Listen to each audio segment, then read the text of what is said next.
maintenant, vous m'entendez? Donc, je disais en fait que nous allons commencer par les time frames élevés et nous allons descendre progressivement. Donc là, j'ai commencé en weekly, d'accord? J'ai commencé en weekly. Donc, on voit que la tendance était haussière jusqu'ici. Et là, nous avons un break of structure là. Dans le marché, on a un short ici. Donc, le marché a changé en fait de tendance à ce niveau-là, d'accord? Donc, c'est ce que moi, je vois en weekly. Donc, sur le long terme, je vois CAD-JPY flopper, d'accord? C'est ce qu'on a là. Donc, on va tracer nos structures et descendre en time frame. Toc, toc, toc, toc, toc, toc, toc, toc. Voilà.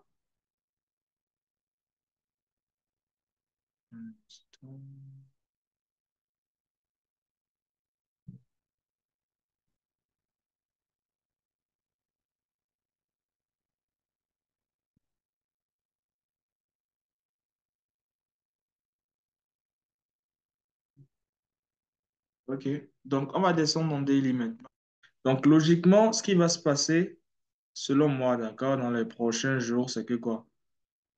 En daily, bon, en daily, on a la même tendance et on voit que la tendance est toujours baissière en daily. Donc, vous voyez, c'est des zones en fait qu'on peut surveiller ici. Donc, si jamais le marché venait dans cette zone-là, on peut chercher des ventes. Maintenant, on ne va pas attendre une éternité non plus. Donc, on va descendre en H4 et voir ce que le marché nous propose comme structure. Voilà. Donc, ici, on a quoi? On a quoi ici? Bam, bam, bam. Bon, on peut tracer les structures ici. Sommet, creux, sommet, creux, sommet, voilà. Donc ici, en H4, on a une tendance baissière aussi. Donc, on a une tendance baissière en weekly, tendance baissière en fait en daily et tendance baissière en H4. D'accord? Donc, on voit que le marché évolue dans une tendance bien précise. Donc là, on a une zone ici. Oui, je peux tracer la zone là. Donc, ici, c'est ma dernière impulsion H4.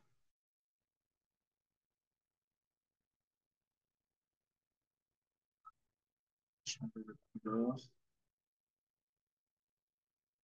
Voilà. Super.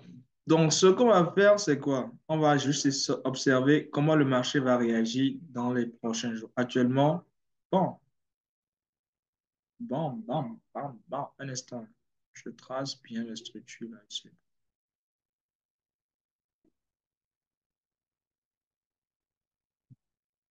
Vraiment désolé pour la connexion, hein, les gars. Est-ce que d'abord vous m'entendez? Est-ce que vous continuez à m'entendre? Bien, c'est pas l'audio est parti.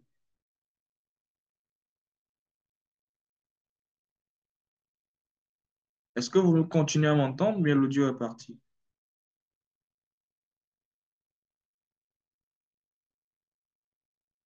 Ok, super. Donc, regardez ici. Regardez ce qui se passe ici. Ici, en fait, c'est une zone où on peut chercher des confirmations. D'accord? Maintenant, ce que je vais vous demander, c'est que chercher des confirmations à l'intérieur des sessions. Donc là, nous avons en fait CAD et CAD DPY. Donc, vous pouvez chercher en fait une confirmation à l'intérieur de la session de New York, à l'intérieur de la session de truc là, à l'intérieur de la session de, comment on appelle ça? La session de asiatique, voilà, la session asiatique. Donc, moi, je vois deux choses. Soit, d'accord, le marché coule de cette manière, soit il vient en haut jusqu'ici, d'accord, avant de couler. Donc, comme nous sommes dans une tendance baissière, nous allons faire quoi? Nous allons chercher que des opportunités de vente. Donc, soit on attend une vente dans cette zone-là, une vente dans cette zone-ci. Donc, ce que je vous demande de faire, c'est quoi? C'est de chercher, de suivre. Moi, personnellement, je trade la session truc là, donc je peux chercher un truc ici vite fait, normalement. Donc, c'est à vous de chercher les confirmations et rentrer. Ceux qui ont l'e-book, vous cherchez les bougies, d'accord, dont on a parlé dans l'e-book, d'accord, pour pouvoir chercher des ventes. Ouais. Donc, soit on cherche une vente dans cette zone-là, si on a une confirmation, soit on cherche une vente en haut ici, si on a en fait la confirmation baissière, que le marché est en train de se retourner. Ceux qui maîtrisent les niveaux de Fibonacci, vous pouvez aussi regarder les niveaux de Fibonacci. Donc, le truc, en fait, c'est quoi? C'est on patiente, on observe, en fait, ce qui va se passer. Je vais voir en H1 si on peut raffiner un peu. Bon, pour ceux qui veulent, là, d'accord, ceux qui veulent et qui traitent dans H1, on voit en fait une structure qui est haussière en H1, d'accord, c'est logique. Donc, qu'est-ce que vous pouvez faire? Au lieu de rentrer en H4, vous pouvez chercher en fait une configuration. Ouais, vous attendez que le marché brûle la structure et vous cherchez en fait une vente, d'accord? Donc, si le marché nous fait un break of structure ici, d'accord, il nous casse ici et reteste en fait nos zones de support et de résistance là, vous pouvez vendre le marché. Ouais, un peu. Maintenant, si ça ne se produit pas là, vous attendez en haut ici, d'accord? Et ça se produit là, là, vous allez tout simplement chercher à vendre. Donc, c'est ce que moi je vois sur euh, le CAD JPY. Donc, est-ce que c'est bon? Si c'est bon, d'accord, on va chercher une autre paire de devises et bon. Donc, ne vous inquiétez pas, on a un groupe là, on a un groupe sur Telegram.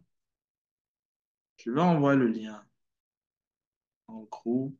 Et c'est dans le groupe que là, je vais envoyer les analyses. D'accord? Et dans les prochains jours, on va voir s'il y aura des updates, si le marché va respecter ce qu'on dit là, ou bien il va nous dire que nous n'avons pas raison. On verra tout ça dans les prochains jours. Voilà. Donc, c'est ce que moi, je vois un peu sur la paire de devises. Voilà, donc ce sont les deux zones-là que nous allons surveiller pour de potentielles ventes. Maintenant, si jamais le marché clôture en haut ici, on va chercher des achats pour aller plus haut parce que peut-être que son objectif, c'est de corriger tout ça. Parce que regardez tout ça. Regardez, d'ici à ici, tout ce qui est ici, il n'y a pas, moi je dis, d'ici à ici, vous voyez tout cet espace-là, d'accord? Peut-être que le marché a envie de, de corriger jusqu'ici, peut-être, d'accord, avant de flapper. Donc, n'oubliez pas, ici, nous avons une grande zone, une zone weekly là, qu'on peut surveiller ici. Vous voyez, ici, ici. Donc, voilà ce que je vois. Mais pour un court terme, on peut trouver des ventes, d'accord, dans ces différentes zones. Voilà. Donc, je vais ajouter ça dans les favoris ou vous envoyer ça dans le groupe pour moi. Ajouter aux favoris. Voilà. Super. Donc, Euro USD.